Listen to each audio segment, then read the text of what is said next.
Hello, I'm Cara Dahl Russell. Today in our After the News at Noon series, Courtly Love and the Cult of the Virgin, we discuss the perfect courtier. From here on in our series, we're going to look forward to the persisting cultural ideas of love that began with this culture of courtly love and see how that influence evolves. Last week, I mentioned how the relationships in Othello and Romeo and Juliet reflect some of the values, behaviors, and conflicting expectations that were born in the stories of courtly love. Today, I'd like to tell you about one of my very favorite books, The Perfect Courtier, written by Baldassare Castiglione in 1510 and still in print today. You only have to hear the title to guess that there might be a connection between the Perfect Courtier of 1510 and the Perfect Knight of the late 1100s. The book itself details a series of evening salons in the ducal palace of Urbino, paying court to Duchess Elisabetta Gonzaga, who lived from 1471 to 1526.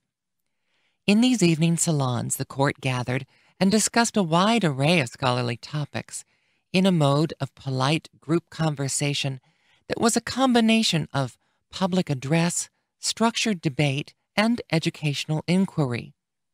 This was the height of society and the height of conversation.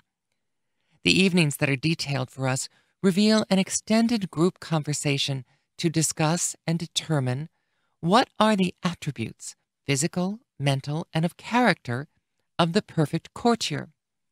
It is worth mentioning, too, that the conversation is later expanded to the perfect lady, a shorter discussion which, other than adding beauty and grace, assumes that a woman of worth will have equivalent qualities to the men.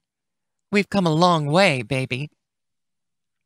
When I finished reading this book, I wanted to grab passers-by and say, do you realize that our notions of what make a man or woman of worth have remained essentially unchanged since the turn of the 1500s?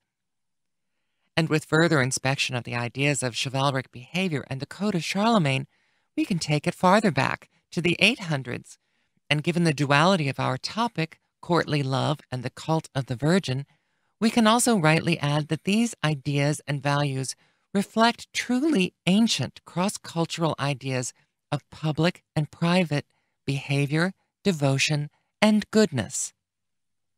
So let's revisit the rules of Charlemagne for his knights.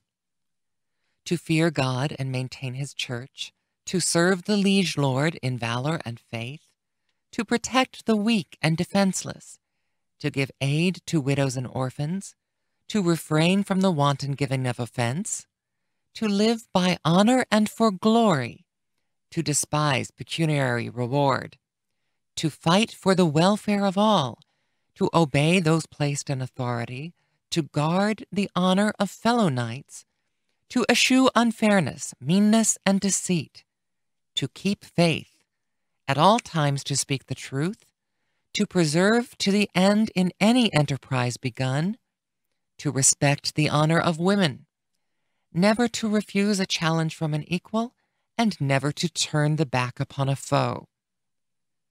These components of Charlemagne's perfect knight all remained in place for the perfect courtier of the 1500s, with the addition of intellectual, artistic, and philosophical pursuits. The addition of these features into the person of the ideal courtier can be directly related, of course, to the printing press and the greater ease of uniform education of the nobility.